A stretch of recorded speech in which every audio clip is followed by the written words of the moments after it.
இன்றைக்கு நான் உங்களுக்கு மேன்மையான சிலவற்றை காட்டி கொடுக்க வாஞ்சிக்கிறேன். நான் முதல் நாளிலே உங்களோடு கூட பேசும்போது இந்த உலகத்தை ஆண்டவர் பார்க்கிற கண்ணோட்டத்திலே பார்த்தால் இந்த உலகத்தின் மக்களையும் தேவனுடைய பிள்ளைகள், தேவனை அறிந்தவர்களையும் தனியாக பிரித்து அவர் பார்க்கிறார் என்று. அந்த போது அந்த உலகம் நம்மை பின்னதாகவே தொடர்ந்து கொண்டே இருக்கிறது என்பதை நீங்கள் மறந்துவிடக் கூடாது. நம்மை உலகத்தில் இருந்துதான் வேறு பிரித்தார், உலகத்துக்கு உரியவர்கள் என்பதை கற்றுக் கொடுத்தார், உலகத்துக்கு உரியவர்கள் அல்ல என்பதை அவர் காட்டி கொடுத்தார். கூடவே தன்னுடைய அப்போஸ்தலர்களை வைத்து நாம் உலகத்துக்கு உரியவர்கள் அல்லவே அல்ல என்பதை மறுபடியும் மறுபடியும் சொன்னாலும், இயேசு கிறிஸ்துவின் மரணத்திற்கு முன்னதாக கூட வந்து ஆண்டவரிடத்தில் அந்த உலகத்தின் அதிபதி வந்திருக்கிறான் என்று சொல்லுகிற அளவுக்கு அவன் இயேசுவையே பரிசுத்தமானவரும் மாசில்லாதவருமாகிய அவரையே அவன் தொடர்ந்தது உண்மை என்றால் உங்களையும் என்னையும் அவன் சும்மா விட மாட்டான் என்பது நமக்கு தெரிந்திருக்கிறது. ஆகையினால் தான் இந்த உலகம் என்ன வாஞ்சிக்கிறது என்பதை ஒரு வார்த்தையில காண்பித்து விட்டு நேற்று தினத்தின் செய்தியினுடைய 2 வரிகளை சொல்லிவிட்டு இன்றைக்கு 3வது நிலைக்கு நான் உங்களை எடுத்து செல்ல விரும்புகிறேன். இந்த உலகம் என்ன நம்மில செய்ய வாஞ்சிக்கிறது என்று சொன்னால், அது சிம்சோனுடைய வாழ்க்கையை நீங்கள் பார்த்தால் தெரியும். அவன் சொல்லுகிற அவனே வாயினாலேயே சொல்லுகிறான் என்ன செய்கிறான் என்று. தெலீலாவிடத்திலே அவன் சொன்ன வார்த்தைகளை நீங்கள் பார்த்தால் அங்கே விளங்கும்.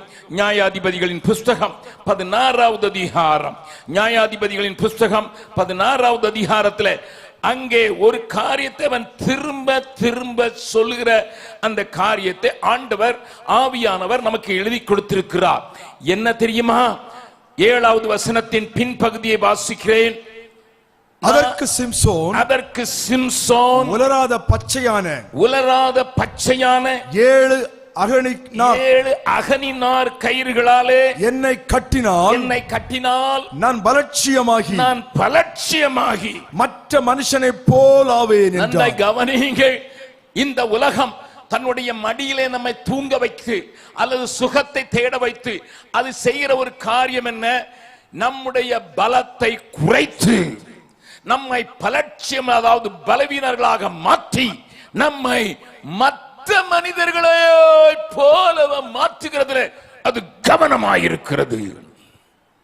என்னை கேட்கிற அருமையானவர்களே, என்னுடைய வார்த்தைகள் கொஞ்சம் தடித்த வார்த்தைகளாய் இருந்தாலும் நான் என்னுடைய விருப்பத்தை உங்களுக்கு சொல்ல வரவில்லை. மாறாக இந்த வேத வசனம் நமக்கு காட்டிக் கொடுக்கிறவைகளை உங்களுக்கு ஞாபகப்படுத்தத்தான் நான் வந்தேன். அதை செய்கிறேன் என்று நான் விசுவாசிக்கிறேன். இந்த உலகத்தின் வாஞ்சை என்ன? உலகத்தை அடையாளமாக காட்டுகிற அந்த தெலீலாளின் மடியிலே ஆண்டவரால் வேறு பிரிக்கப்பட்ட ஒரு மனிதன், ஆண்டவரால் ஒரு பெரும் காரியத்திற்காக எழுப்பப்பட்ட மனிதன், அதற்காக அபிஷேகம் பெற்ற மனிதன், அதற்காக உபயோகப்பட்ட மனிதன், ஒரு கழுதை எலும்பை கொண்டே 1000 பேரை கொல்வதற்கு பராக்கிரமம் பெற்றிருந்த மனிதன். அவனை கட்டுவதற்கு யாரும் கூடாது, ஏனென்றால் ஆவியின் பலத்தில் நிற்கிறான் என்பதை அறிந்த அந்த தெலீலாள் அந்த சிம்சோனை தன்னுடைய மடியிலே போட்டு வைத்து அவனிடத்தில் கேட்கிறதெல்லாம், எல்லா மனுஷர் மாத்திரம் மாத்துறது எப்படி? I want you to be like other people. மற்றவர்களை போல உன்னை மாற்றுவதற்கு நான் என்ன செய்ய வேண்டும் என்று அவள் கேட்ட கேள்விகளை மறுபடியும் மறுபடியும் மறுபடியும் அவனே சொல்லுகிறதை நீங்கள் இந்த அதிகாரத்திலே பார்க்கலாம். நேரம் இல்லாததினாலே இதில் உள்ள காரியங்களை நீங்கள் மறுபடியும் மறுபடியும் நீங்கள் பார்த்து, அப்படி செய்ததினால் தான் சத்துருவுக்கு ஒரு பெரிய டெரராக அல்லது பெரிய பயங்கரத்தை உருவாக்கக்கூடியவனாக எழுப்பப்பட்ட சிம்சோன் அவர்களுக்கு கண்டிழந்தவனாய், தன்னுடைய தலைமையிலெல்லாம் கத்தரிக்கப்பட்டவனாய் ஒரு தமாசான காரியத்தை செய்து கொண்டிருக்கிறதை சத்திய வேதம் நமக்கு சொல்கிறது. ஆகையினால் தான் நான் மறுபடியும் 2 நாட்களிலேயும் இந்த காரியத்தை கொஞ்சம் அழுத்தமாக சொல்வதற்கு வாஞ்சித்தேன். நாமோ உலகத்தின் ஆவியை பெறாமல், அதை நம்புகிறவர்கள் மாத்திரம் ஒரு ஓங்கி ஒரு அல்லேலூயா சொல்லலாமா? நாம உலகத்தின் ஆவியை பெறாமல் கர்த்தரால் அருளப்பட்ட அந்த பரிசுத்த ஆவியானவரை பெற்றிருக்கிறோம் என்று 1 கொரிந்தியர் 2வது அதிகாரத்திலே நான் உங்களுக்கு காண்பித்து கொடுத்தேன். அது என்னை மடியிலே போட்டு என்னை கொஞ்சி என்னை குலாவி எனக்கு சுகம் தருவது போல ஒரு மாய தோற்றத்தை உண்டாக்கி, ஆனால் தெலீலாவின் நோக்கமெல்லாம் வேறு. அவளுக்கு கிடைக்க வேண்டியது பணம் தான், அவளுக்கு குறியெல்லாம் பணம் தான். ஏனென்றால் பெலிஸ்தியர்களின் மூப்பர்கள் அவளுக்கு சொல்லி வைத்திருக்கிறார்கள், அவனுக்கு மாத்திரம் இருக்கிற அந்த பலத்தை நீ எங்களுக்கு அடையாளம் காட்டி கொடுத்து விட்டால், அவனுக்கு இருக்கிற பலத்தை மாத்திரம் நீ இழக்க செய்து விட்டால், உனக்கு இத்தனை 1000 பணங்கள் உனக்கு பொற்காசாக தரப்படும் என்கிற அந்த இழுப்பிலே உலகம் சிம்சோனை மடியிலே படுத்து ஒரு மாயையான சுகத்தை தந்து மற்ற மனிதர்களைப் போல மாற்றுவதற்கு முயற்சி எடுக்கிறது. புது கயிர்களினால் கட்டும், அல்லது வேலையோடு நம்மை கட்டி வைத்து விடும், நசு பாவில நம்மை கட்டி வைத்து விடும். ஆனால் இறுதியாக அவள் கொடுத்த தொல்லை தாங்காமல் அவள் தன்னை பின்தொடர்ந்தே வருகிறாளே என்கிறதை அவன் பொறுக்க கூடாதவனாக ஒரு காரியத்தை சொல்லுகிறான். அருமையான தேவனுடைய பிள்ளைகளே, நான் சொல்லுகிற காரியங்கள் உங்களுக்கு விளங்கும் என்று நினைக்கிறேன். அன்றைக்கு அவனுடைய தலைமயிர் நீளமாக மயிர் கத்திரிக்கப்படாதபடி சவரம் பண்ணாதபடி வைக்கப்பட்டிருந்ததற்கு காரணம், அதிலே அதுக்கு ஒரு பெரிய பலமில்லை. மாறாக அவன் உலகத்திலே நடக்கும்போது, தன்னுடைய மனிதர்கள் மத்தியிலே நடக்கும்போது, சத்ருவின் மத்தியிலே நடக்கும்போது அவனை உலகம் அடையாளம் கண்டு கொள்வதற்குத்தான் அவன் தலை சவரம் பண்ணப்படாதவனாக வைக்கப்பட்டிருந்தான். இவன் வேறு பிரிக்கப்பட்டவன், இவன் தேவனுக்கென்று நியமிக்கப்பட்டவன், இவன் தேவனுக்கென்று கிரியை செய்கிறவன், இவன் தேவனுக்கென்று பராக்கிரமம் செய்வதற்கு எழுப்பப்பட்டவன் என்பதை உலகமானே பார்க்கும் போதே கண்டுகொள்ள வேண்டும் என்றுதான் நஸ்ரேய விரதம் எடுக்கிறவர்களுக்கு ஆண்டவர் தலையிலே சவரன் கத்தி போடக்கூடாது என்பதை சொல்லியிருந்தாள். ஆனால் என்றைக்கு தன்னுடைய பிரதிஷ்டையை, ஒருவேளை தாய் தகப்பனாய் இருந்தாலும் சரி, தேவனுடைய வழி நடத்தல்படி அவனுடைய தாயும் தகப்பனும் அந்த பிரதிஷ்டையை அவன் மேல வைத்த போது அவன் அதை மறந்ததினால் மயக்க நிலையிலே தன்னுடைய பலத்தை இழந்தவனாக நிற்கிற காட்சி மாத்திரமல்ல, கண்கள் பிடுங்கப்பட்டவனாக நடப்பதற்கு கூட உதவியாளை தேடும் நிலைக்கு தள்ளப்பட்டு விட்டான். ஆகையினால் உலகத்தில் அன்பு கூறாதிருங்கள் என்று நேற்றைய தினத்திலே யோவான் எழுதின வார்த்தைகளை உங்களுக்கு ஞாபகம் மூட்டினேன்.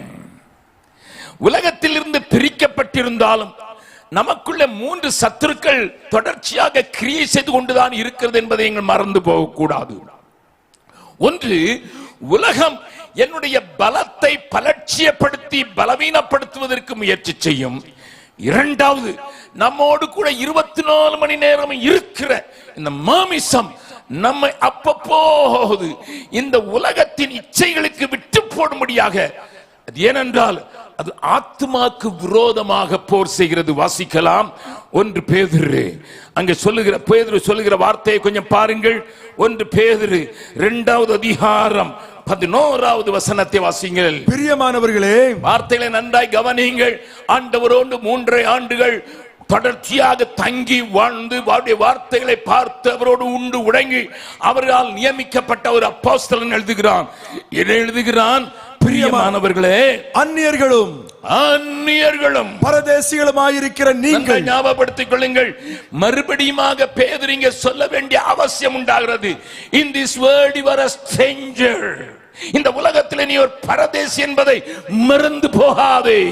இந்த உலகத்தில் நீ அந்நியன், என்னுடைய குடியிருப்போ பரலோகத்தில் இருக்கிறது என்பதை நீ ஒரு நாளும் மறந்து விடாதே என்கிற காரியத்தை நினைப்பூட்டி ஒன்று எழுதுகிறார். பரதேசிகளாயிருக்கிற நீங்கள் ஆத்மாவுக்கு விரோதமாக போர் செய்கிற மாம்ச இச்சைகளை விட்டு விலகி என்று எழுதுகிறார். ஏனென்றால் அந்த மாமிசம் ஒவ்வொரு நேரமும் என்னை தன்னுடைய வசத்திலே இழுத்து தனக்கு நம்முடைய ஆவியும் ஆத்மாவும் கீழ்ப்படிந்து விட வேண்டும் என்று சொல்லி போராடிக்கொண்டே இருக்கிறது என்று பேதுரு அறிவான். என்னை கேட்கிறவர்களே, இது உங்களுடைய பிரச்சனையா இருக்கலாம். அநேக வாலிப கூட்டங்களிலே பேசுவதற்கு கர்த்தர் கிருபை செய்திருக்கிறார்.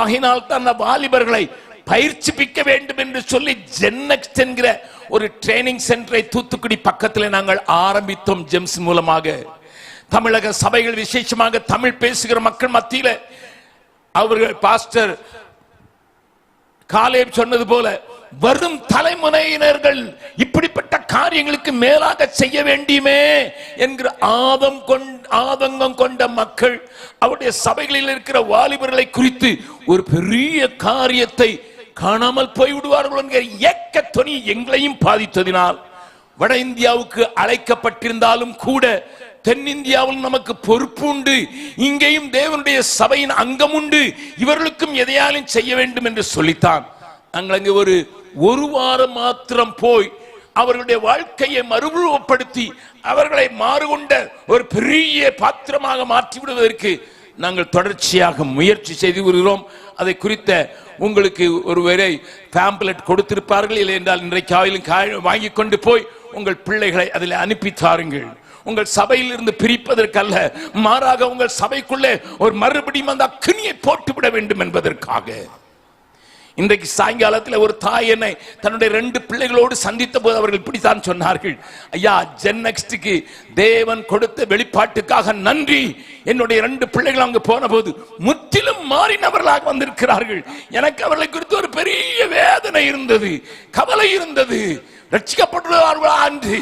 ஆனால் என் மகள் சொன்னால் என்னுடைய அனைத்து கேள்விகளுக்கும் அங்கே பதில் கிடைத்து விட்டது என்று. என் மகன் சொன்னான், இப்பொழுது நான் தேவனை தேடுவதற்கு என்னை பூரணமாக ஒப்பு கொடுத்திருக்கிறேன் என்று. அதை செய்வதற்காகத்தான் நாங்கள் அங்கே அதை ஆரம்பித்தோம். ஏனென்றால் இந்த மாமிசத்தின் போராட்டம் இன்றைக்கு பல நிலைகளிலே வாலிபர்கள் மத்தியில் அது ஏராளமாய் தாராளமாய் அது அனுப்பப்பட்டு கொண்டே இருக்கிறது. உங்களில் எத்தனை பேருக்கு தெரியுமோ தெரியாதோ, LGBTQ அதுக்கு பிறகு நல்லாம போட்டுக் கொள்கிறார்கள். அதாவது லெஸ்பியன், கே, ஹோமோசெக்சுவல், ஓரினத்தோடு கூட இழுப்பு, ஸ்திரீக்கு ஸ்திரீயோடு, ஆணுக்கு ஆணோடு விவாகம் பண்ணி வைக்கக்கூடிய நிலைமைக்கு பல சபைகள் அமெரிக்காவிலையும் ஐரோப்பாவிலும் வந்துவிட்ட பொல்லாத காட்சியை நீங்கள் அறிவீர்கள். இந்த உலகம் மாமிசத்தின் காரியத்தை வைத்து அவர்களை நேசிக்க வேண்டும் என்கிற சொன்ன போர்வையிலே, தேவன் அன்பாயிருக்கிறார் என்கிற போர்வையிலே அவர்கள் எப்படி கிட்டெழுந்தாலும் பரவாயில்லை என்று அவளுக்கு போதிக்கிறது. அதை ஏவி விடுவதற்கான படங்களை காண்பிக்கிறது. அதை ஏவி விடுவதற்கான அநேக தொலைக்காட்சிகள், அதை ஏவிடுவதற்காக எல்லா மனிதர் கைகளிலும் அது வந்துவிட வேண்டும் என்று சொல்லி இன்றைக்கு மொபைல் என்கிற சாதனத்திலேயும் அது தாராளமாய் அசுத்தம் உள்ளே நுழைந்து கொண்டே இருக்கிறது. சில ஆண்டுகளுக்கு முன்னதாக நான் ஜெர்மனி போயிருந்த போது அங்கே எனக்கு ஒரு செய்தி சொல்லப்பட்டது. தன்னுடைய வகுப்புக்கு வந்த 2 குட்டி பிள்ளைகள், பெண் பிள்ளைகள், அந்த பிள்ளைகளுக்கு தனக்கு படித்துக் கொடுக்கிற அந்த பிள்ளைகள் மத்தியில ஒரு டீச்சர், நாளைக்கு உங்களை அப்பா அம்மாவுடைய போட்டோஸ், பேரண்ட்ஸ் போட்டோவை கொண்டு வா என்று சொன்னாள். அவள் நல்ல ஒரு கிறிஸ்தவ பெண். உங்களுடைய பேரண்ட்ஸை நீங்கள் நேசிக்க வேண்டும் என்பதை கற்றுக் கொடுப்பதற்காக அந்த பெற்றோருடைய போட்டோவை கொண்டு வாருங்கள் என்று சொன்ன போது, அடுத்த நாள் ஒரு சின்ன குட்டி பிள்ளை தன்னுடைய 2 பெண்கள் இருந்த ஒரு போட்டோவை கொண்டு வந்து, இதுதான் என்னுடைய தாய் தகப்பன் என்று சொன்ன போது அவள் அமர்ந்திருந்து போனாள். ஐயோ, உனக்கு இது கூட தெரியாதா?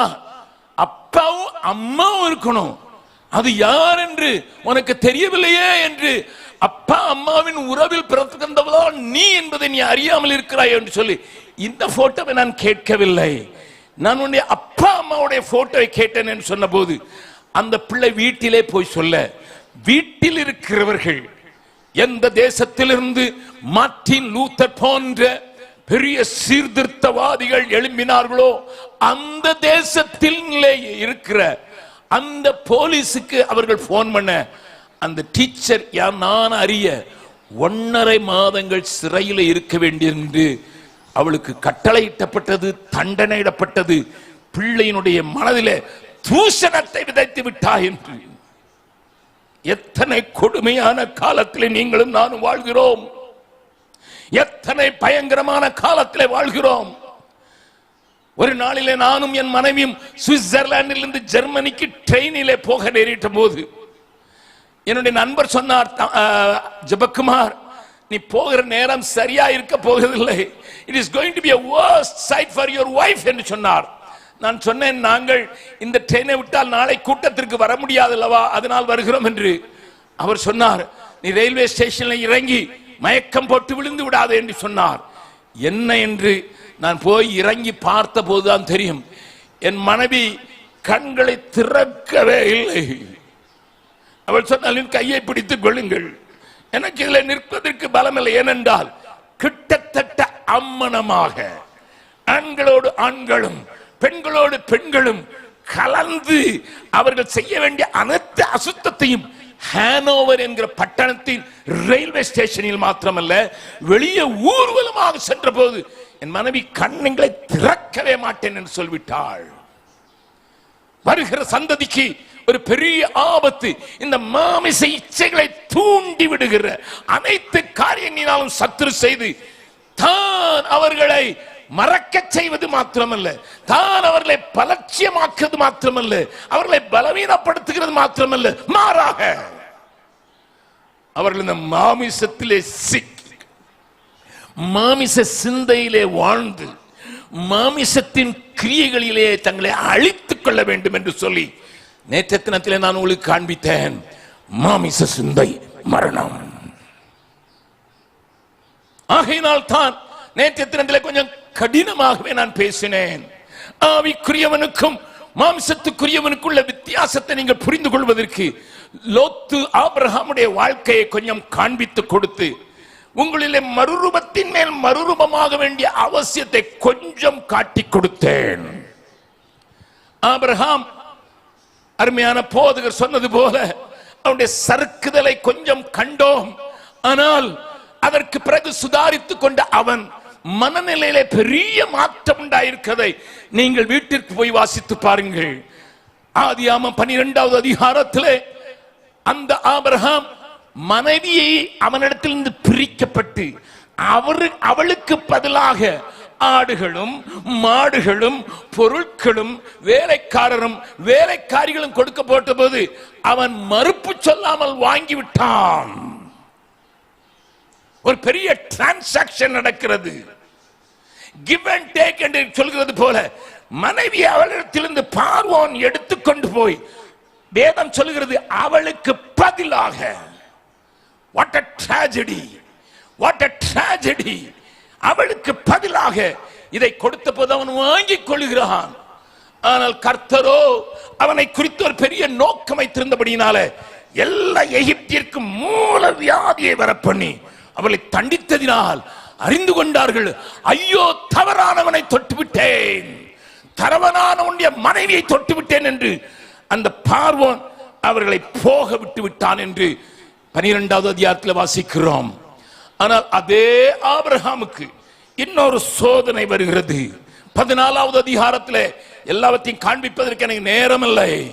14வது அதிகாரத்தில் நீங்கள் பார்க்கும்போது சோதோமையும் லோத்துவையும் அவனுடையவைகளையும் மீட்டெடுக்க வேண்டும் என்று தன்னுடைய உயிரை அர்ப்பணம் செய்து அங்கே அதை ஆபத்திலே நுழைத்து 318 பேரோடு கூட சென்று அவனை விடுதலையாக்கும் போது, எல்லாவற்றையும் விடுதலையாக்கின போது சோதோமின் ராஜா அவன் செய்த நற்கிரியைகளுக்காக அவனுக்கு பாராட்டு கொடுக்கும்படியாக அவனுடைய சேவையை புரிந்து கொண்டவனாக பாராட்டுகிறவனாக, ஐயா ஆபிரகாமே, எல்லா பொருட்களை நீர் எடுத்துக்கொள்ளும், வெள்ளியை எடுத்துக்கொள்ளும், பொன்னை எடுத்துக்கொள்ளும், ஆடுகளை எடுத்துக்கொள்ளும், மாடுகளை எடுத்துக்கொள்ளும். ஆனால் மாற்றப்பட்ட ஆபிரகாம் மறுரூபத்தின் மேல் மறுரூபம் அடைந்து கொண்டே வருகிற அந்த ஆபிரகாம் அந்த ராஜாவை பார்த்து சொல்கிறான், என்னுடைய சப்பாத்திலே கட்டுகிற அந்த கயிறையாயிலும் என் கால் மிதியடிகளை கட்டுவிக்கிற அந்த கயிறையாயில் நான் இடத்தில் வாங்கிக் கொள்வதில்லை. முதல்ல வந்தது கொள்ளையாய் போனதினாலே, இரண்டாவது பரிசாக வருகிறது, அவனுடைய அச்சீவ்மென்ட்டுக்காக, அவனுடைய காரியத்துக்காக வருகிறது. பட் இப்ப மாற்றப்பட்டிருக்கிற ஆபிரகாம் அதை அடையாளம் கண்டுகொள்ளவனாக, அது எனக்கு தேவையில்லை என்று தள்ளி உதைக்கிறதை நீங்கள் அந்த அதிகாரத்திலே வாசிக்கலாம். ஆகையினால் தான் நான் சொல்லிக்கொண்டே வருகிறேன், நீங்கள் ஆவிக்குரியவனாக இருக்க வேண்டும் என்றால் மாம்ச சிந்தையுள்ளவர்கள் மத்தியிலே நீங்கள் வாழ்ந்து கொண்டிருக்க முடியாது. அது உங்களை மரணத்துக்கு நேராக வழி நடத்தி விடும் என்று சொல்லி இந்த இரண்டு உபகரணங்களையும் அறியாமல் தெரியாமல் இருக்கிற சாத்தான் எப்பொழுதும் இயக்கிக் கொண்டே இருக்கிறான். ஏனென்றால் அது உங்கள் ஆத்மாவை கெடுத்து அது ஒன்றுமில்லாமல் போக பண்ணும்.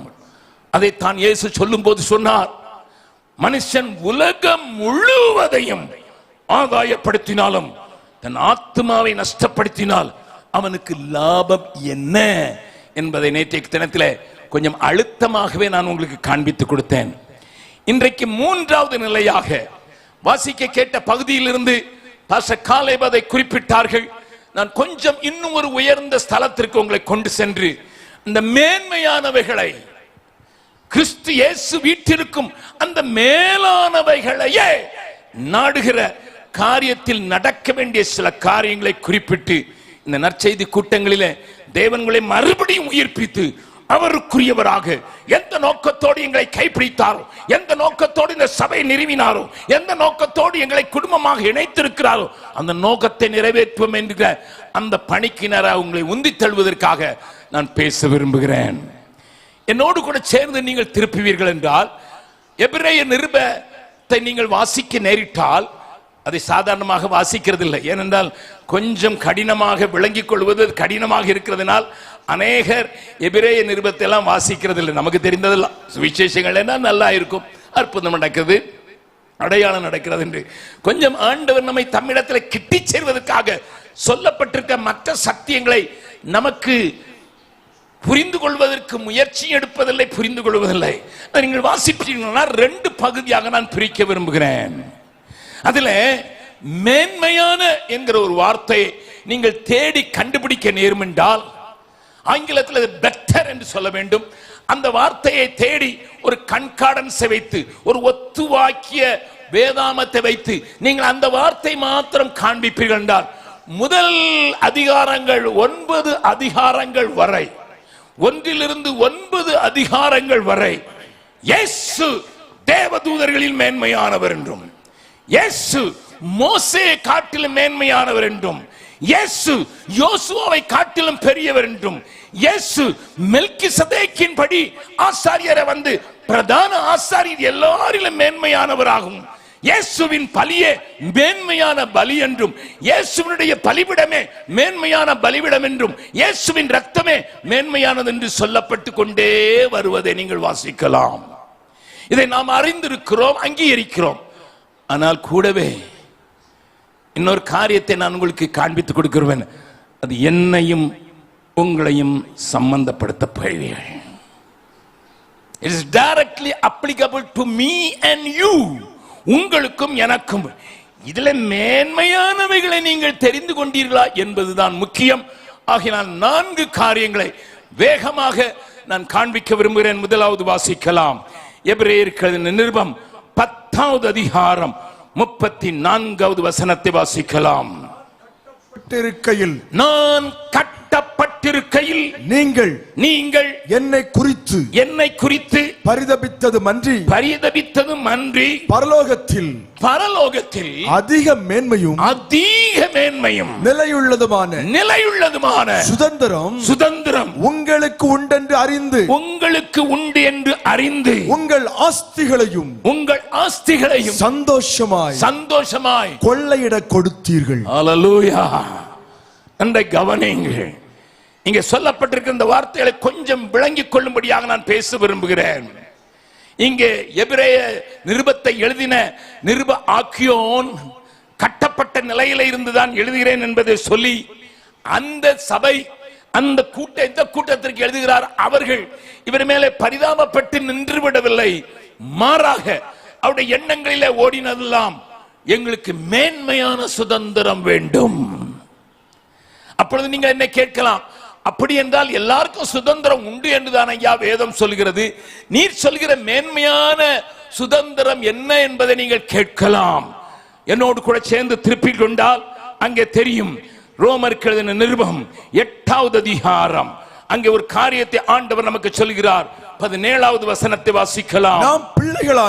நாம் பிள்ளைகளானால் சுதந்திரருமாமே தேவனுடைய சுதந்திரரும் கிறிஸ்துவுக்கு உடன் சுதந்திரருமாமே கிறிஸ்துவுடனே கூட நாம் மகிமைப்படும்படிக்கு அவருடனே கூட பாடுபட்டால் அப்படியாகும். நன்றாய் கவனிங்கள். தேவனுடைய பிள்ளை என்று யார் தன்னை தேவனுடைய ஆளுகைக்கு ஒப்பு கொடுத்தார்களோ அவர்களை அனைவரையும் பிள்ளைகள் என்று அழைக்கிற சத்திய வேதம் நமக்கு இந்த சத்தியத்தையும் சொல்கிறது, நாம் சுதந்திரர்கள் என்று. இது எல்லாருக்கும் பொருந்தும் ஒரு சத்தியம் தான். ஆனால் எபிரேய நிருப ஆக்கியோன் எழுதுகிற அந்த மேன்மையான சுதந்திரத்தை அடைவதற்கு அந்த மக்கள் என்ன செய்தார்களாம்? சுவிஸ் நாட்டிலே எனக்கு ஒரு நண்பர் இருக்கிறார், வயதானவர் தான். அவர் அவருடைய தாயை பராமரிப்பதற்காக ஒரு வயோதிகர்களுடைய இல்லத்திலே வைத்திருக்கிறார்.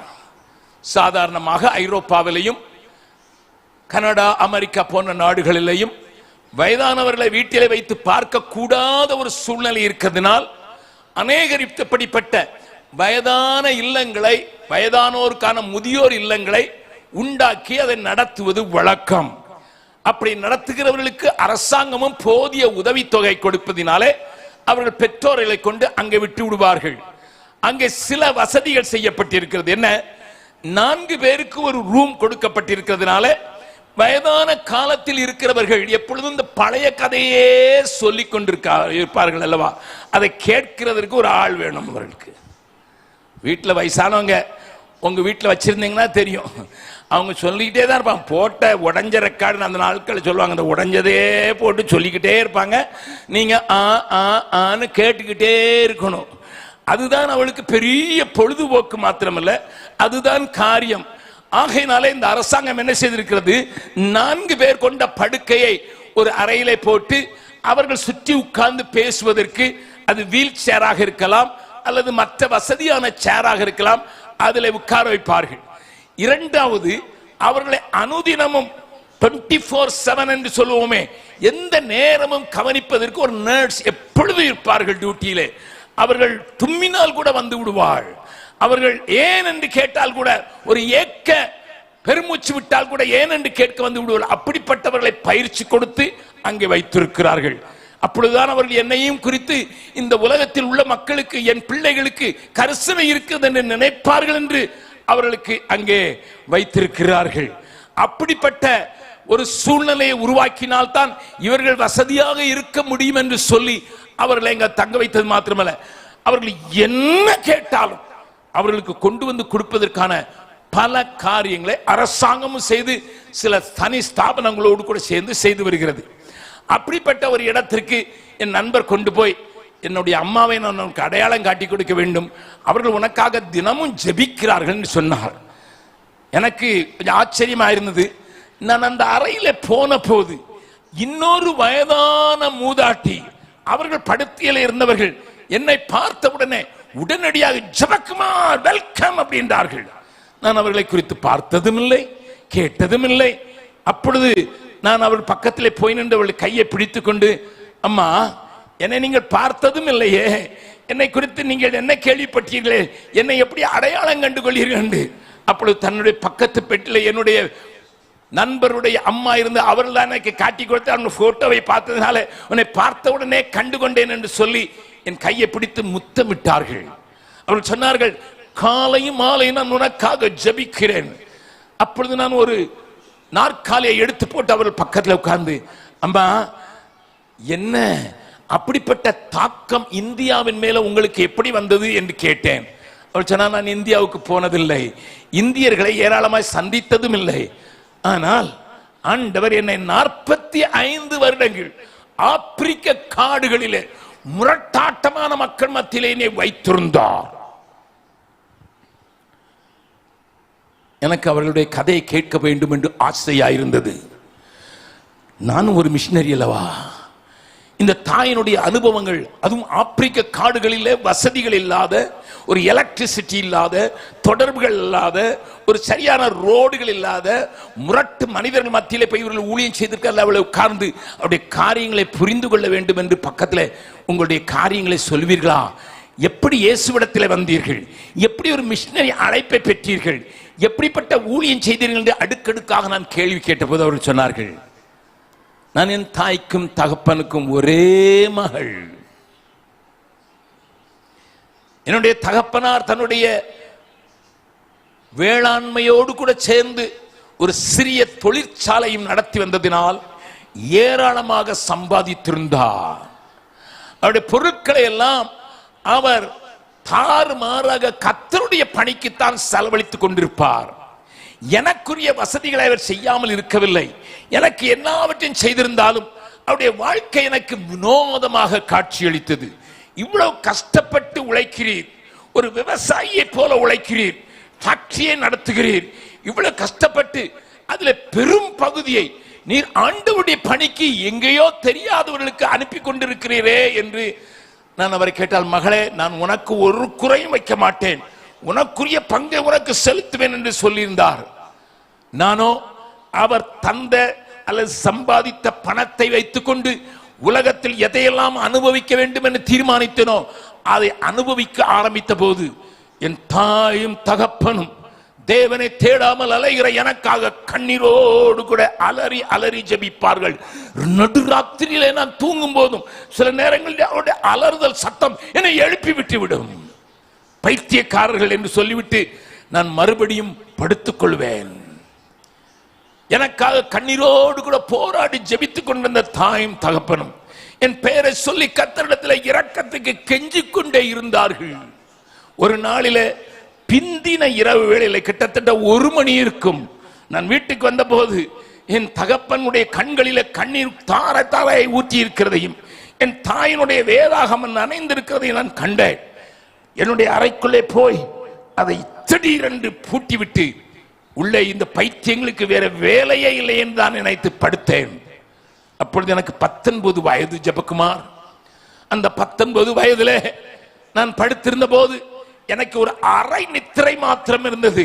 ஒரு மயக்க நிலையில் இருந்தபோது என் ஆவிக்குரிய கண்களை தேவன் திறந்தார். அப்பொழுது திடீரென்று ஒரு தூதன் போல தோன்றின ஒருவன் என் கையை பிடித்துக் கொண்டு, வா, உனக்கு சில காரியங்களை காட்டிக் கொடுக்கிறேன் என்று கூட்டிக் கொண்டு போனதில் போல தெரிந்தது. அங்கே ஒரு பிரகாசமான ஒரு இடத்திற்கு கொண்டு போய் என்னை நிறுத்தி அங்கே ஒரு பெரிய அலங்காரமான மாளிகையை காண்பித்தான். நான் அந்த தூதனிடத்தில் கேட்டேன், என்ன இது, என்ன என்று. இதுதான் உன் தந்தைக்காக நாங்கள் ஆயத்தப்படுத்தி இருக்கிற அலங்காரமான ஒரு பங்களா என்று சொன்னார். அப்பொழுது எனக்கு சந்தோஷமா இருந்தது. ஏனென்றால் என் தகப்பன் ஒரு காரியத்தில் என்னை வஞ்சித்து வைக்கவில்லையே, எனக்குரியவளை செய்வார் என்று நம்பி இருக்கிறேன் என்று சொல்லி நான் கொஞ்சம் இன்னும் நடந்து போன போது அங்கேயே இன்னொரு மாளிகையை காண்பித்தார். அது யாரு என்று கேட்டேன். அது உன்னுடைய அம்மாவுடையது. இது என்ன, எங்க அப்பாவையும் அம்மாவை நீங்க பிரிச்சிட்டீங்களா என்று கேட்டேன். இங்கே ஆண் பெண் உறவெல்லாம் கிடையாது, அவனவனுக்கு கிரியைக்கு தக்கதாகத்தான் நாங்கள் பலனை அழைக்க வேண்டும் என்று சொல்லி எனக்கு இதை காட்டிலும் அழகான ஒரு மண்டபம் இருக்கும் என்று நான் போன போது ஒரு வறட்சியான ஒன்றுமே இல்லாத ஒரு பூமியை காட்டி, உனக்கென்று நாங்கள் ஒன்றும் செய்ய முடியவில்லை, நீ இந்த இடத்துக்கு சொந்தக்காரியாகவும் இல்லை, இந்த இடத்துல உனக்கென்று ஒன்றும் செய்ய முடியவில்லை என்று சொல்லிதான் எனக்கு தூக்கி வாரி போட்டது. ஐயோ, ஓடி வந்து அழுது என்று தாயின் தகப்பனின் கெஞ்சி கேட்டு இயேசுவை ஏற்றுக்கொண்டேன். நான் விளக்கமாக சொல்ல விரும்பவில்லை, நேரமில்லை. அவர்கள் என்னை பார்த்து கேட்டார்கள், மகளே, உனக்கு மேன்மையான சுதந்திரம் வேண்டும் என்றால் நீ ஒன்று செய். ஏனென்றால் கரை ஏறி நிற்கும் போது உன்னுடைய நிலைமை என்ன என்று யோசித்து பார். பக்தன் பாடினான் அல்லவா, கரை ஏறி உமதண்டை நீர்க்கும் போது ரட்சகா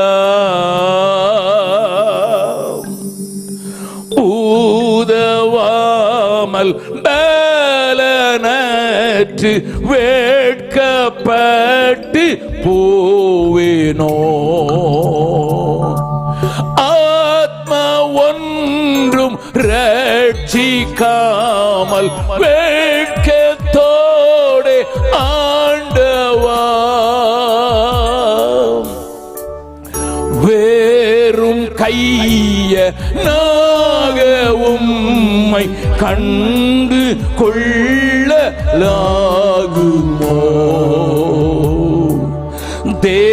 தேவரீர் கை தாங்க சற்றும் சாவு கஞ்சி கலங்கே,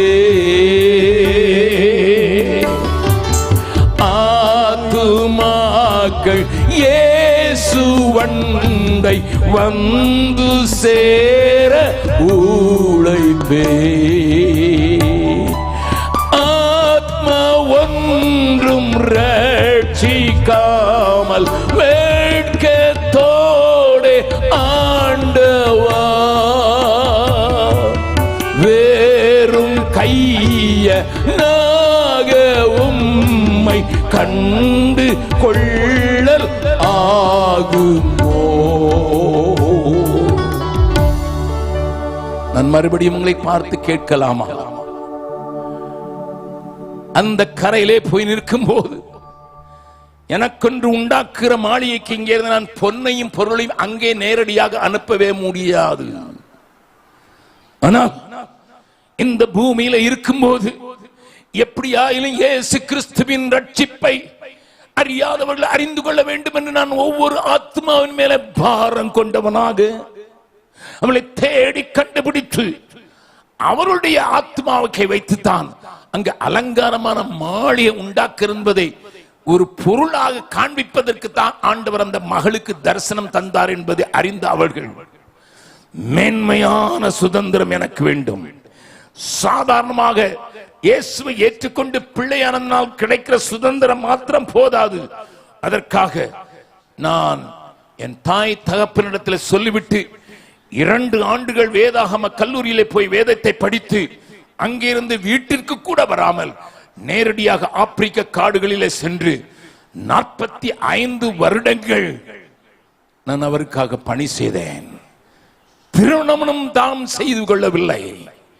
ஏனென்றால் எனக்கு முன்னதாக ஆயிரக்கணக்கான மக்கள் அறியாமலே அழிந்து கொண்டு வெளிச்சம் இல்லாததினால இருட்டிலே இருக்கிற காரியம் என்னை அலற பண்ணிக்கொண்டே இருந்தது.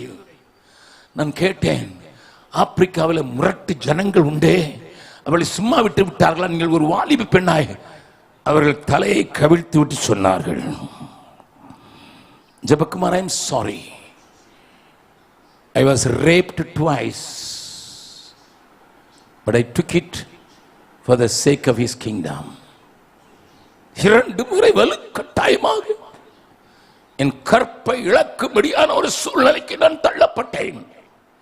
ஆனால் ஆண்டவருக்காக நான் எதையும் இழப்பேன் என்று அன்றைக்கு சொன்னேனே, அதிலே என் கற்பும் அடங்கும் என்று சொல்லிதான் கற்பை இழந்தாலும் இதை விட்டு போக மாட்டேன் என்று 45 வருடங்கள் அந்த காடுகளில் அலைந்து திரிந்து நான் அந்த ஆத்மாக்களை சம்பாதித்தேன் என்று அவள் சொன்ன போது என்னை அறியாமலே என் கண்களில் இருந்து தாரை தாரையாய் கண்ணீர் வடிந்தது. ஒரு பெண் தன்னுடைய வாழ்க்கையிலே கற்பைத்தானே பெரிதாக நினைக்கிறாள். அது இழக்கும்படியான ஒரு சூழ்நிலை வரும்போது அவள் எவ்வளவாய் பாடுபட்டு இருக்க வேண்டும் என்பதை நான் யோசித்து, ஏனென்றால் 4 தங்கைமாரோடு கூட பிறந்தவன் நான். ஆகையினால ஒரு பெண்ணினுடைய பெருமை எனக்கு தெரியும். அப்படிப்பட்ட நிலையில் தான் ஊழியத்தை அந்த நாட்களிலே கட்டினார்கள்.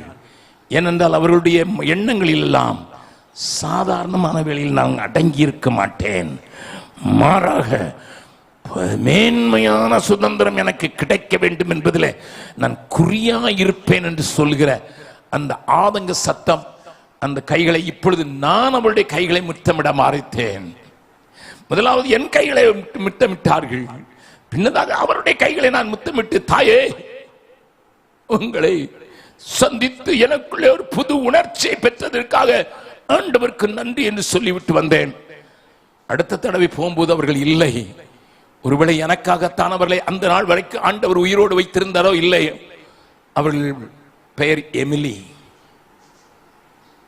My dear people of God, இந்த சபையின் போதகர் உங்களை பார்த்து கேட்டார், ஆண்டவருக்காக நீ செய்தது என்ன? ஆண்டவருடைய ராஜ்யத்தை கட்டுவதற்கு நீ இழந்தது என்ன? அவர்கள் ஒரு காரியத்தையும் சொன்னார்கள், என் தகப்பனார் வைத்திருந்த அத்தனை சொத்தையும் நான் ஆப்பிரிக்காவிலேயே தானமாக ஊற்றிவிட்டேன். பரலோகத்துக்கு போகும்போது தான் எனக்கு தெரியும் என்னுடைய பலன்களுக்கு அங்கே என்ன உண்டாயிருக்கிறது என்று. என்னுடைய எண்ணையும் சந்தோஷமாய், என் ஆஸ்திகளையும் சந்தோஷமாய் கொள்ளை கொடுத்தேன் என்பதை அந்த அம்மா தன்னுடைய வாழ்க்கையிலாலே காண்பித்து கொடுத்து விட்டார்கள். அப்படிப்பட்ட ஆழமான தியாகத்துக்கு நான் உங்களை அழைக்கவில்லை. ஆனால் இவர்கள் தங்கள் ஆஸ்திகளை கொள்ளையிட கொடுத்தேன் என்கிற வார்த்தையை எபிரேய நிர்வாகியோன் எழுதுகிறார் என்றால் அதில் எத்தனை அர்த்தம் இருக்கிறது. சங்கீதக்காரன் சொல்கிறான், ஆஸ்தியை சேர்க்கிறான், யார் வாரிக்கொண்டு போவார் என்று அறியான். ஆகினால் தான் இந்த பாட்டு புஸ்தகத்திலே இருக்கிற ஒரு பாடல்ல நான் இப்படி எழுதினேன், விசுவாசியே நினைத்து பார், நிலைப்பவைகளை நாடு. அந்த பாடல் இந்த பாட்டு புஸ்தகத்திலே உண்டு. 19வது பாடல். அதுல ஒரே ஒரு கவியை மாத்திரம் நம்மளோடு சேர்ந்து பாடலாமா? விசுவாசியை நினைத்து பார், நிலைப்பவைகளை நாடு, நித்திய ஜீவன் பெற. விசுவாசியை நினைத்து பார், நிலைப்பவைகளை நாடு, நித்திய ஜீவன் பெற. ஓடி வருவாயே என்றே பாடி மகிழ்வாயே அன்றே. ஓடி வருவாயே என்றே பாடி மகிழ்வாயே அன்றே. விசுவாசியை நினைத்து பார், நிலைப்பவைகளை நாடு, நித்திய ஜீவன் பெற. அறுப்பு மிகுதியாளோ இல்லை, வெறுப்பில் அலையும் மாந்தர் மிகுதி. அறுப்பு மிகுதியாளோ இல்லை, வெறுப்பில் அலையும் மாந்தர் மிகுதி. நினைத்து புலம்பி அலைந்து தேடு, நினைத்து புலம்பி அலைந்து தேடு.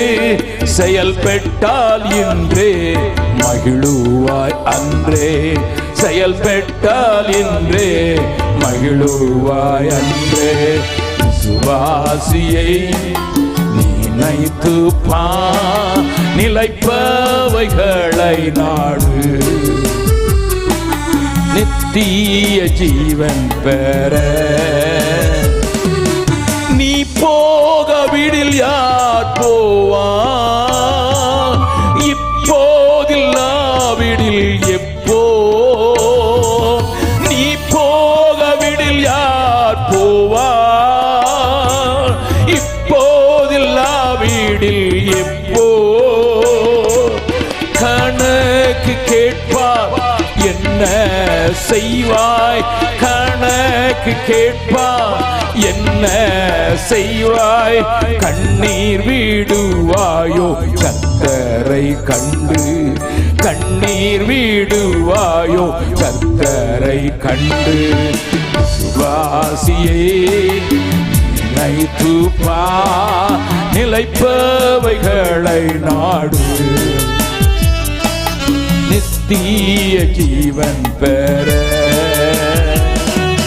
நீ பேசவிடில் கற்கள் பேசும், நீ இல்லாவிடில் வேற யாரோ?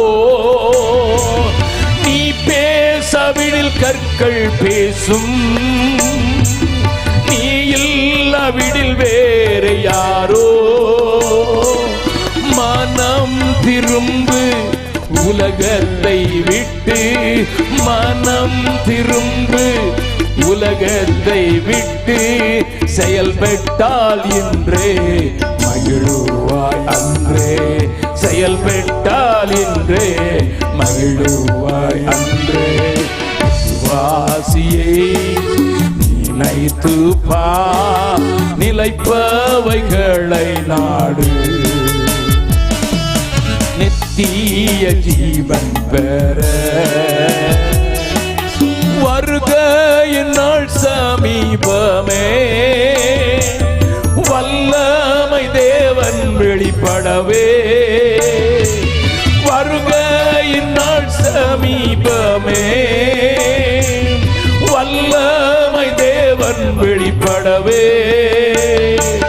பூமி அழியும், பூதலம் எரியும், பூமி அழியும், பூதலம் எரியும், சேர்த்திட்ட பொக்கிஷம் யாருக்கு சேரும்? வாசியே நினைத்து பார், நிலைப்பவைகளை நாடு, நித்திய ஜீவன் பெற. இதைத்தானே இயேசுவும் சொன்னார். வெளிப்படுத்தின விசேஷம் 22வது அதிகாரம் 11வது 12வது வசனத்தை வாசிக்கலாம். அநியாயம் செய்கிறவன், அநியாயம் செய்கிறவன் இன்னும் அநியாயம் செய்யட்டும், இன்னும் அநியாயம் செய்யட்டும். அசுத்தமாயிருக்கிறவன், அசுத்தமாயிருக்கிறவன் இன்னும் அசுத்தமாயிருக்கட்டும், இன்னும் அசுத்தமாயிருக்கட்டும். நீதியுள்ளவன், நீதியுள்ளவன் இன்னும் நீதி செய்யட்டும், இன்னும் நீதி செய்யட்டும். பரிசுத்தமுள்ளவன், பரிசுத்தமுள்ளவன் இன்னும் பரிசுத்தமாகட்டும், இன்னும் பரிசுத்தமாகட்டும். ஏனென்றால் இதோ இதோ சீக்கிரமாய் வருகிறேன், சீக்கிரமாய் வருகிறேன். அவன் அவனுடைய கிரியைகளின்படி, அவன் அவனுடைய கிரியைகளின்படி, அவன் அவனுக்கு நான் அளிக்கும் பலன், நான் அளிக்கும் ரிவார்டு என்னோடு கூட வருகிறது, என்னோடு கூட வருகிறது. மறுபடியும் ஒரு நிமிடம் யோசித்து பார்ப்போம். நான் பரலோக வாசலிலே போய் நிற்கும் போது தேவன் எனக்கு உண்டாக்கி இருக்கிற சுதந்திரத்தை நான் சுதந்திரிப்பதற்கு அது மேன்மையான சுதந்திரமா இருக்க வேண்டும் என்றால் என் ஆஸ்திகளாலும் கூட நான் அவருக்கு பெரிய ஒரு ஊழியத்தை செய்ய முடியும் என்று சத்திய வேதம் நமக்கு இங்கே காண்பித்து கொடுக்கிறது. இரண்டாவது ஒரு காரியத்தை 11வது அதிகாரத்தில் சொல்லப்பட்டிருக்க 3 மேன்மையான காரியங்களை உங்களுக்கு காண்பித்து கொடுக்க விரும்புகிறேன். எபிரேயர்களின் நிருபம் 11வது அதிகாரம் 4வது வசனத்தை வாசிக்கலாம். விசுவாசத்தினாலே ஆபேல் காயினுடைய பலியிலும் மேன்மையான பலியை தேவனுக்கு செலுத்தினான். நன்றாய் கவனிங்கள் ஐயா. பலிபீடத்தை கட்டி அதில் மேலே தனக்கு உண்டான காய்கனிகளை கொண்டு வந்து வைத்து தேவனுக்கு ஆராதனை செய்ய போகிறேன் என்று சொல்லி வந்தவன் காயின் தான். அவனுடைய தம்பியாகிய ஆபேல் பின்னதாக வந்து தலையீட்டிலே முதல் ஆட்டை இங்கே பலியிடுகிற காட்சி நமக்கு தெரியும். ஆனால் பல காரணங்கள் உண்டு. கிட்டத்தட்ட 7 காரணங்களை நான் விவரிக்க முடியுமானால் அதையெல்லாம் சொல்வதற்கு நேரமில்லை. ஏனையா ஆபேலையும் அவனுடைய காணிக்கையை ஆண்டவர் அங்கீகரித்தார். காயினுடைய காணிக்கை அவர் ஏற்றுக்கொள்ளவில்லை என்று சத்திய வேதம் சொல்லுகிறது. Why? அந்த 7 காரணங்களிலே பிரதானமான ஒரு காரியத்தை நான் உங்களுக்கு சொல்லட்டும். காயின் ஆண்டவர் விரும்பினதை என்னவென்று கேட்கவும் இல்லை, தனக்கு பிரியமானதை கொடுத்தான்.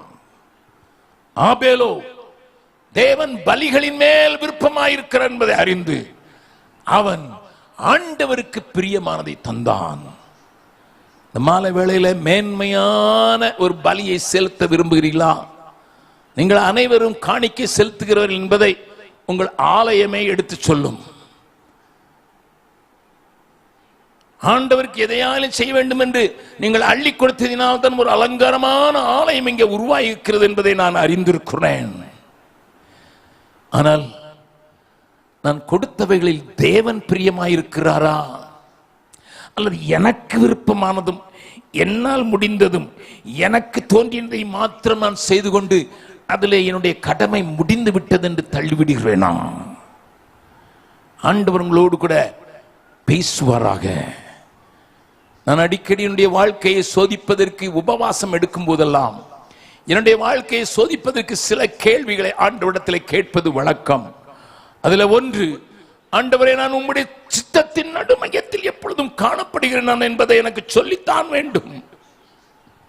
என்னுடைய இரண்டாவது தற்சோதனைக்காக நான் உபவாசித்து தேவ சமூகத்தில் இருக்கும்போது நான் செய்கிறவர்கள் எல்லாவற்றிலும் நீர் பிரியமா இருக்கிறீரா? This is my second question all the time. நான் செய்கிற வழியில் நீர் பிரியமா இருக்கிறீர் ஆண்டவரே. உமக்கு பிரியமில்லாதை நான் செலுத்திவிட்டு உலகத்துக்கு முன்னதாக என்னை காண்பித்துக் கொடுப்பதற்கு முடியும். அதை நான் செய்ய வேண்டாம் ஆண்டவரே. அதை நான் செய்யாதபடிக்கு உமக்கு பிரியமானதை செய்ய மாத்திரம் எனக்கு கற்றுத்தாரும். பிரியமானவைகளை நான் தந்து விடுவதற்கு மாத்திரம் எனக்கு இரக்கம் சாரும். என்னுடைய சாட்சி இங்கே இருக்கிற சிலர் கேட்டிருப்பீர்கள். அவர்களுக்கு மாத்திரமல்ல, கேள்விப்படாதவர்களுக்கு ஞாபகம் ஊட்ட முடியாத ஒரு காரியத்தை சொல்கிறேன். இந்த கேள்வி ஆண்டவர் சத்தத்தின் மூலமாக வேறு இடத்தில் கேட்டார்.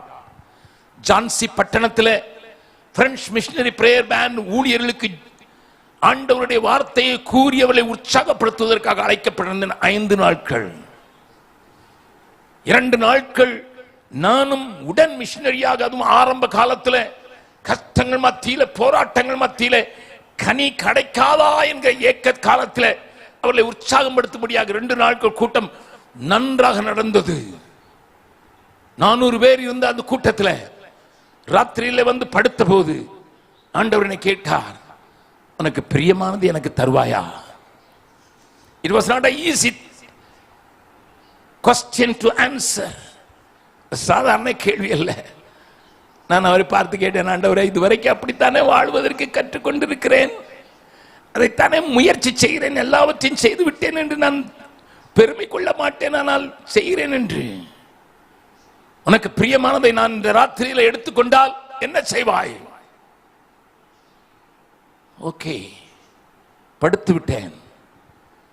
காலையில் எழுந்து மறுபடியும் என்னை ஆராய்ந்து, வேதத்தை ஆராய்ந்து மற்றவர்களுக்கு பிரசங்கம் பண்ண வேண்டும் என்று நான் இருக்கும்போது 6 மணி அளவில் 400 கிலோமீட்டர் தூரத்திலிருந்து ஒரு வாலிப பையனை, ஒரு உடன் ஊழியனை என் மனைவி அனுப்பி தந்தாள். அவன் வந்த உடனே நான் சொல்லிவிட்டேன், என்னுடைய 2வது மகன், அவனை மடியில் போட்டு பாட்டு பாடி அவனுக்கு வசனங்களை வாசிப்பது என்னுடைய வழக்கம். அவனுக்கு பாட்டு என்றால் ரொம்ப பிடிக்கும் என்கிறதுனால 1.5 தான் அவனை நான் அப்படியாக வீட்டில் இருக்கும் போதெல்லாம் அவனை நேசித்து அவனோடு கூட ஒட்டி போயிருந்த நேரத்தில் அவன் வந்த உடனே சொல்லிவிட்டேன், தம்பி இறந்துட்டானா? என் கூட இருந்த இந்த நேரத்தில் எபனேச சுந்தர்ராஜ் என்று எஃப்எம்பிபியில் டைரக்டராக, இயக்குனராக இருந்தவர்கள் கூட நின்று, உங்களுக்கு எப்படி தெரியும் தம்பி? நான் சொன்னேன், நேற்று ராத்திரியில் ஆண்டவர் ஒரு கேள்வி கேட்டார், ஆமென்று சொன்னேன், அதற்கு விடைதான் வந்திருக்கிறது என்று. அவரும் அங்கே இருந்த மற்ற ஊழிய தலைவர்களும், நீங்கள் போங்கள், உங்கள் மனைவி தனியாக இருக்கிறாள் என்றெல்லாம் சொல்லி பார்த்தார்கள். நானும் சொன்னேன், நான் போய் ஒன்றுமாக போகிறதில்லை, அவர் கேட்டதை தந்துவிட்டேன், அந்த நிறைவு எனக்கு போதும். 5 நாட்களுக்கு வந்திருக்கிறேன், 2 நாட்கள் தான் ஊழியத்தை முடித்திருக்கிறேன், இந்த 3 நாட்கள் ஊழியத்தை நிறைவேற்றி விட்டு தான் நான் போக வேண்டும் என்று சொல்லி நான் அந்த தம்பியை பார்த்து சொன்னேன், போய் அக்காவிடத்தில் சொல்லிவிடு என்று. அவன் போக மறுத்தான். நீங்கள் இல்லாமல் நான் போக மாட்டேன் என்று. என் மனைவிக்கு தெரியாது இங்கே என்ன நடக்கிறது என்று. இந்த நாட்களின் டெலிபோன் வசதி அந்த நாட்களில் இல்லை. அந்த நாள் ஹோலி பண்டிகை, ஒரு கடையும் திறக்காது, எந்த வேலைக்காரர்களும் கிடைக்க மாட்டார்கள். நாங்கள் இருந்த பகுதியில் இருந்த கல்லறை தோட்டம் ஒரு கடினமான பாறை போன்ற களிமண்ணால் நிறைந்தது.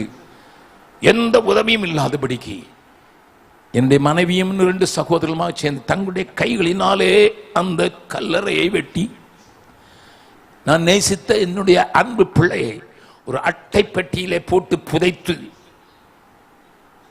3 நாட்கள் கழித்து தான் நான் அவளை போய் சந்திக்க முடிந்தது.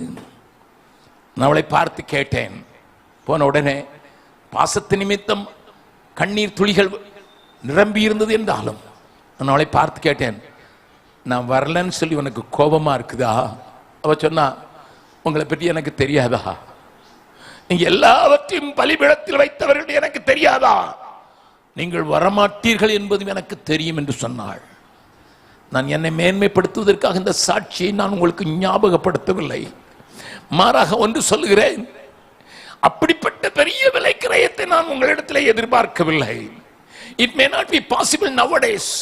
இன்றைக்கு விமானங்கள் உண்டு, சீக்கிரமாய் போவதற்கு வசதிகள் உண்டு. ஆனால் ஆண்டவருக்கு ஒப்பு கொடுத்து விட்டதை பெறுவதற்கு எனக்கு அதிகாரம் இல்லை. ஆண்டவருடைய பலிபீடத்தில் வைத்து விட்டதை எடுத்துக் கொள்வதற்கு எனக்கு உரிமை இல்லை என்கிற அந்த நிலையிலே வருகிறதான ஒரு காரியத்தை தான் காய்கறிகளை வைத்த காயின் ஆண்டவர் என்ன அக்னியை அனுப்பினார்? இல்லையே, இல்லை. அவன் வீட்டுக்குத்தான் கொண்டு போயிருப்பான். ஒன்றை ஒன்று மாத்திரம் சொல்ல வேண்டும். மற்ற மார்க்கத்தினர் சொல்றது போல கர்த்தருக்கு படைத்தேன் என்று. ஆபேல் பலியிட்ட போதும் அவன் மேலே அக்னி வந்து இறங்கவில்லை. ஆனால் ஆடு திரும்ப எடுக்கப்படக்கூடாது. திரும்ப எடுக்கப்படக்கூடாத ஒன்றை நீ பலியாக செலுத்துவே என்றால் ஒரு மேன்மையான பலியை செலுத்துகிறாய் என்று அர்த்தம். என்னை கேட்கிற அருமையானவர்களை, நம்முடைய காணிக்கைகளை குறித்து கொஞ்சம் யோசித்து பார்ப்போம். நான் பணத்தை குறித்து பேசுகிறவன் அல்ல. ஆனால் உங்கள் காணிக்கை எங்கு கொடுக்கப்பட்டாலும், எதற்காக கொடுக்கப்பட்டாலும், அதனுடைய காரியத்தில் உங்களுடைய பங்களிப்பு அந்த மனதோடு கூட இணைந்திருக்கிறது என்பதும், உங்களுக்கு பிரியமானதை செலுத்தி இருக்கிறேன் என்பதும் விளங்கும் என்பதை நீங்கள் மறந்து போகாதபடி தேவன் உங்களுடைய கண்களை துறந்து மேன்மையான பலிகளை மாத்திரம் ஆண்டவருக்கு செலுத்த கர்த்தர் உங்களுக்கு கிருபை செய்வாராக. நேரம் இல்லாதனால் கொஞ்சம் கடந்து போகிறேன் வேகமாக. 11வது அதிகாரத்தில் இன்னொரு காரியத்தை பார்க்கலாம். அங்கே ஆபிரகாமை குறித்து இன்னொரு காரியம் ஆண்டவர் சொல்லியிருக்கிறார். வாசிக்கலாம். 16வது வசனம். அதை அல்ல அதிலும் மேன்மையான பரமதேசத்தையே விரும்பினார்கள். ஆகையால் தேவன் அவருடைய தேவன் என்னப்பட வெட்கப்படுவதில்லை. ஏனென்றால் அவர்களுக்கு ஒரு நகரத்தை ஆயத்தம் பண்ணினாரே. ஆபிரகாமுடைய வாழ்க்கையில் நீங்கள் பார்த்தீர்கள் என்றால் செல்வ செழிப்பான சீமானாய் இருந்த போதிலும் அவன் கூடாரங்களிலே வாசம் பண்ணினான் என்றும் பரதேசியை போல வாசம் பண்ணினான் என்றும் 9வது வசனத்திலே வாசிக்கிறோம். Detachment with the world. உலகத்தால கரைபடாது மாத்திரமல்ல, உலகத்தை அப்படியே ஒரு தாமரை இலையில இருக்கிற தண்ணீரை போல வாழ்ந்து முடித்து விடுவது கிறிஸ்தவ வாழ்க்கையின் நோக்கம். அதுதான். நாம் உலகத்தில் வைக்கப்பட்டிருந்தாலும் இந்த உலகம் நமக்கு சொந்தம் அல்ல. இந்த உலகம் நமக்கு சொந்தமும் அல்ல. இந்த உலகத்திலே நான் பரதேசி. அவன் என்ன செய்தான் என்று எழுதப்பட்டிருக்கிறது 13வது வசனத்திலே. இவர்கள் எல்லாரும் வாக்குத்தத்தம் பண்ணப்பட்டவைகளை அடையாமல் தூரத்திலே அவைகளை கண்டு நம்பி அணைத்துக் கொண்டு பூமியின் மேல் தங்களை அந்நியரும் பரதேசிகளும் என்று அறிக்கையிட்டு விசுவாசத்தோடே மரித்தார்கள். தூர பார்வை உள்ளவனுக்கு இந்த உலகத்தின் பாடுகளும் ஒன்று செய்ய முடியாது. ஆகினால் தான் பாடுகிறோம், இவ்வுலக பாடு என்னை என்ன செய்திடும், அவ்வுலக வாழ்வை காண காத்திருக்கிறேன். இவ்வுலக பாடு என்னை என்ன செய்திடும், அவ்வுலக வாழ்வை காண காத்திருக்கிறேன். ஆனந்தம் கொள்ளுவேன், அவரை நான் பாடுவேன் உயிருள்ள நாள் வரையில். ஹல்லேலூயா. ஆனந்தம் கொள்ளுவேன், அவரை நான் பாடுவேன் உயிருள்ள நாள் வரையில். எந்த நாவில் புது பாட்டு எந்த இயேசு தருகிறார். எந்த நாவில் புது பாட்டு எந்த இயேசு தருகிறார். இதில் எத்தனையாய் உணர்ந்து பாடுகிறோம் என்று எனக்கு தெரியாது. ஆனா அந்த பாட்டை எழுதின மகனை எனக்கு தெரியும். அன்றை கவனிங்கள். இவ்வுலக பாடுகள் என்னை என்ன செய்ய முடியும் என்று ஒவ்வொரு கிறிஸ்தவனும் கேட்கிற நாட்கள் அதிக தூரத்தில் இல்லை. இந்த தேசம் எங்கேயோ போய்கொண்டிருக்கிறது என்பதெல்லாம் நான் விளக்க வேண்டியதில்லை. நான் உங்கள் போதகரிடத்தில் சொன்னேன், நீங்கள் மைக்கு ரொம்ப தூரம் வரைக்கும் கட்டி வைத்திருக்கிறீர்கள், லைவில் வேற போட்டுட்டீங்க, நான் இஷ்டம் போல பேசவே முடியாது. நான் வட இந்தியாவில் வாழ்கிறேன். நான் எனக்கு என்ன நடக்கும் என்று தெரிகிறதை பற்றி பரவாயில்லை, முழு ஊழியங்களுக்கும் என்ன நடக்கும் என்பதை உணர்ந்தவனாக கட்டப்பட்டவனை போல பேசிக் கொண்டிருக்கிறேன் என்று. கவனிங்கள் அருமையானவர்களே, நீங்கள் அறிந்திருக்கிறபடி நாங்கள் 800 விபச்சாரிகளுக்கு விபச்சாரத்திலே பிறந்த பிள்ளைகளை நாங்கள் வளர்த்து வருகிறோம். 15 தலைமுறையாக விபச்சாரத்துக்கே தங்களை விட்டுக் கொடுத்த ஒரு கம்யூனிட்டி பீகாரிலே பரவலாக எல்லா கிராமங்களிலேயும் காணப்படுகிறார்கள். அவர்கள் மத்தியிலே ஊழியம் செய்வதற்கு கர்த்தர் எங்களை ஏவி அதற்கு எங்களை உண்டு தள்ளி கொண்டு போனபடினால் அந்த பிள்ளைகளை எப்படியாயிலும் மீட்டு விட வேண்டும் என்று, தாய் தான் கெட்டழிந்து போனாள், தன் பிள்ளைகளை மீட்டுக் கொள்ள வேண்டும் என்று நாங்கள் செய்து 11 இடங்களிலே இப்பொழுது இந்த ப்ராஜெக்டை நாங்கள் நடத்தி வருகிறோம். இன்னும் 2 இடங்களிலே ஆரம்பிப்பதற்கு முயற்சி செய்து வருகிறோம். அந்த பிள்ளைகள் அந்த விபச்சார சிந்தனையிலிருந்தே எடுத்து அவளை அந்த வழக்கத்திலிருந்தே விடுதலையாக்க வேண்டும் என்று நாங்கள் பாடுபடுகிற பாடலை நான் இங்கே சொல்லி விளக்க வேண்டியதில்லை. அதிலே ஒரு மகள் சில மாதங்கள் மாத்திரம்தான் எங்களுடைய ப்ராஜெக்ட்ல வந்து சேர்க்கப்பட்டாள். 8 வயது தான் முடிந்திருந்தது. 9 வயது ஆரம்பிக்க போகிற நேரத்தில் திடீரென்று ப்ராஜெக்டுக்கு வராமல் போய்விட்டாள்.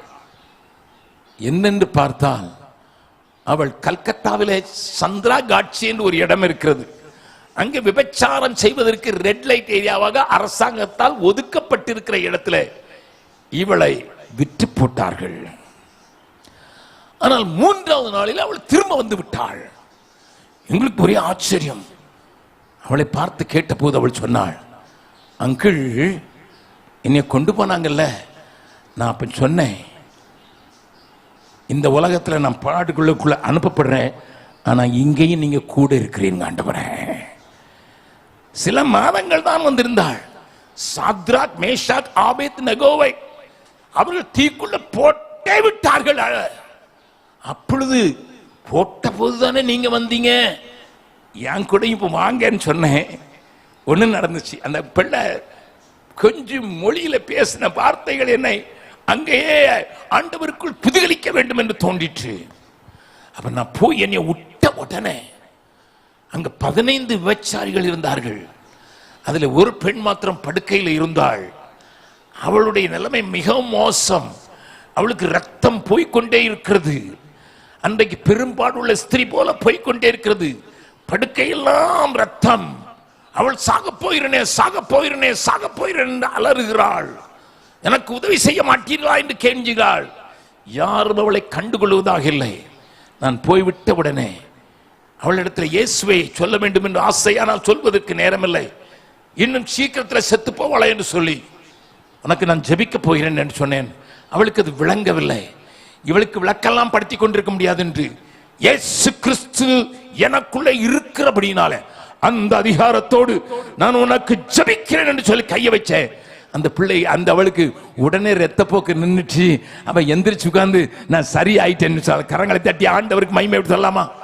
It's not me. அந்த சின்ன பச்சாரிக்கு பிறந்த பிள்ளை செய்தது. அது உடனே 15 பெண்களும் வழியில் வரிசையில் நிற்க ஆரம்பித்து விட்டார்கள்.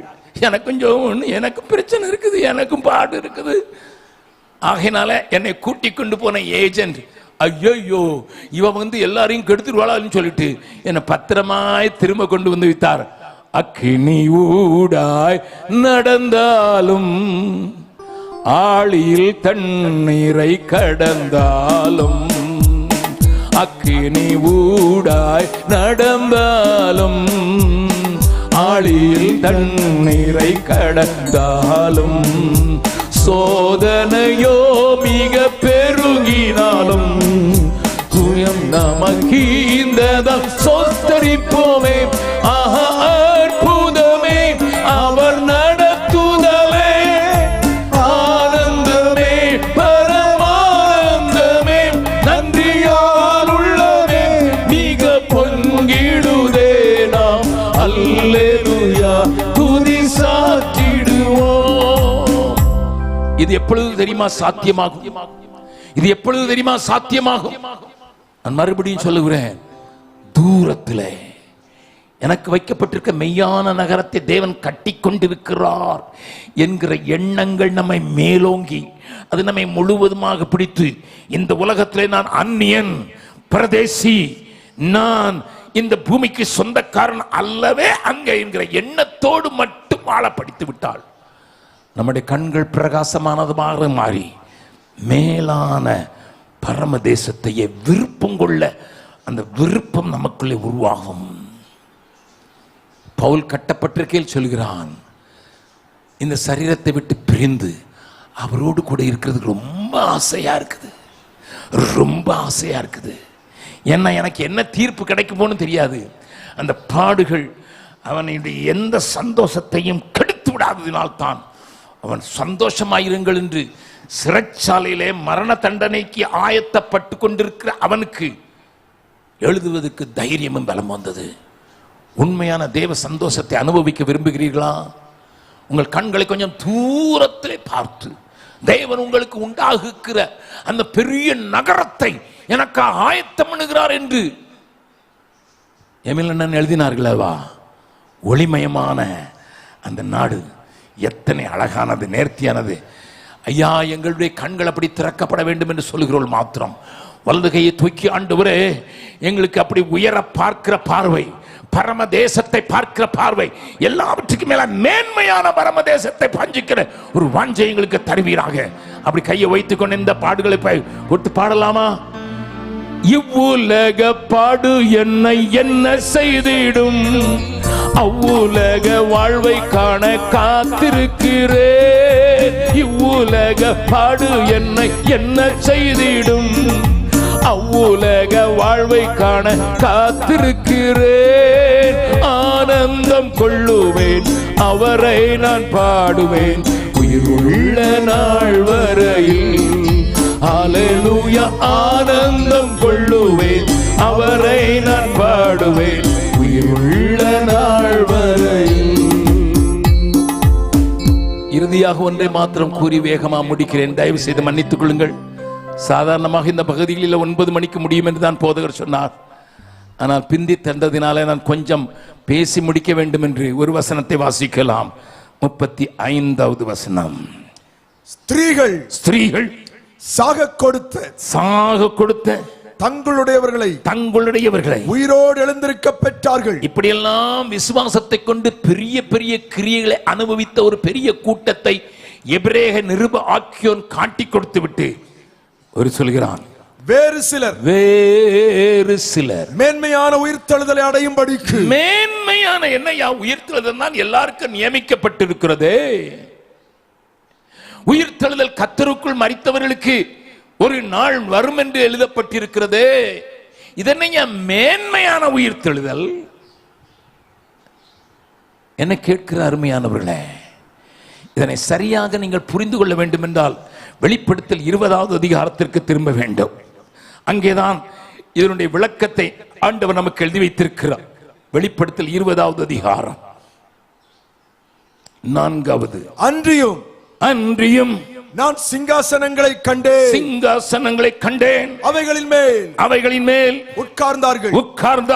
நியாய தீர்ப்பு கொடுக்கும்படி அவர்களுக்கு அதிகாரம் அளிக்கப்பட்டது. இயேசுவை பற்றிய சாட்சி நிமித்தமும் தேவனுடைய வசனத்தின் நிமித்தமும் சிரச்சேதம் பண்ணப்பட்டவருடைய ஆத்மாக்களையும் மிருகத்தையாவது அதன் சொரூபத்தையாவது வணங்காமலும் தங்கள் நெற்றியிலும் தங்கள் கையிலும் அதன் முத்திரையை தரித்துக் கொள்ளாமலும் இருந்தவர்களை கண்டேன். அவர்கள் உயிர்த்து கிறிஸ்துவுடனே கூட 1000 வருஷம் அரசாண்டார்கள். மரணமடைந்த மற்றவர்கள் அந்த 1000 வருஷம் முடியும் அளவும் உயிரடையவில்லை. இதுவே முதலாம் உயிர்த்தெழுதலுக்கு பங்குள்ளவனும் பாக்கியவானும் பரிசுத்தவானுமாயிருக்கிறான். இவர்கள் மேல் போதும். மேன்மையான உயிர்த்தெழுதலை குறித்து யோவானுக்கு ஆண்டவர் வெளிப்படுத்தின காரியம் இதுதான். அவருடைய வசனத்தின் நிமித்தம் பாடுகளுக்கும் உயிரே போனாலும் சரி என்று விட்டுக் கொடுக்கிறவர்களுக்கும் மிருகத்தினுடைய முத்திரையை எந்த விதத்திலும் தரித்துக் கொள்ளவே மாட்டேன் என்று எதிர்த்து நிற்கிறவர்களுக்கும் ஆண்டவர் மேன்மையான உயிர்த்தெழுதலை வைத்திருக்கிறார். எபிரேய நிருப ஆக்கியன் சொல்கிறான், விசுவாசத்தினாலே நீ பெரிய அற்புதங்களை பெறலாம், ஆனால் வேறு சிலர் மேன்மையான உயிர்த்தெழுதலிலே பங்கு பெற வேண்டும் என்கிற ஒரே ஒரு நோக்கத்தோட கூட கிறிஸ்து இயேசு வீற்றிருக்கிற வலது பக்கத்தில் இருக்கிற மேலானவைகளை நாடுங்கள், பூமிக்குரியவைகளை அல்ல, மேலானவைகளை நாடுங்கள் என்று சொன்ன வார்த்தைகளின் அர்த்தத்தை புரிந்து கொண்டீர்களா? ஒரு நாள் வருகிறது, தேவ சாயலாக மாறி நான் தேவனோடு இருக்கிற நாள் நெருக்கமாய் வந்து கொண்டிருக்கும் போது இந்த பூமியின் கூடாரம் எல்லாம் அழிந்து போகுமே. ஆண்டவரே, உயிர்த்தெழுதலின் மேல நம்பிக்கை வைத்திருக்கிறேன். அதைத்தான் விசுவாச பிரமாணத்தில் நாம் ஒவ்வொரு வாரமும் சொல்லுகிறோம், ஒவ்வொரு ஜெப கூட்டத்திலையும் சொல்லுகிறோம். ஆனால் அதையும் தாண்டி ஆண்டவரே, ஒரு மேன்மையான உயிர்த்தெழுதலில் எனக்கு பங்கு வேண்டும். இந்த வாஞ்சையை எப்படி பாஸ்டர் சொன்னாரோ, நாடுகிற நாட்டம், நம்மில ஏற்படுகிற ஒரு பெரிய ஏக்கம் உருவாக வேண்டும் என்று ஜெபித்து அதற்குரிய மக்களாக இங்கே இருக்கிற அனைவரையும் மாற்றி வேண்டும் என்கிற ஒரு பெரிய ஜெபத்தோடு கூட கர்த்தர் வருகிறார். அவருடைய வருகையில நீங்கள் அப்படிப்பட்ட ஒரு பெரிய வாஞ்சியோடு இந்த பூமியின் சாயலை களைந்து, இந்த பூமிக்குரிய மண்ணுக்குரியவனை களைந்து விண்ணுக்குரியவரை தரித்துக் கொள்கிறதற்கு ஒரு சின்ன கூட்டம் இந்த கண்ணனூர் பகுதிகளில் உண்டு என்பதை தேவன் பார்க்க விரும்புகிறார். எல்லாரும் கண்களை மூடலாம்.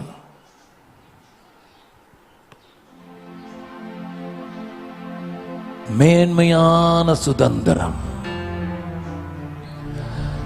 மேன்மையான பலி, மேன்மையான பரமதேசம், மேன்மையான உயிர்த்தெழுதல்,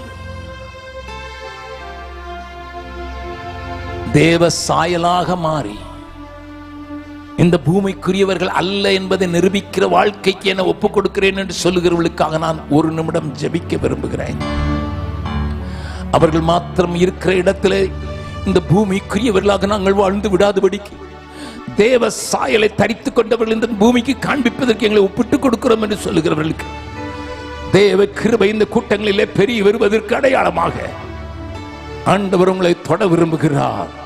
அப்படிப்பட்டவர்கள் அப்படியே எழுந்து நின்றால் தேவ சாயல் ஆக மாறி தேவனோடிருப்பேன், நானும் தேவனோடிருப்பேன்.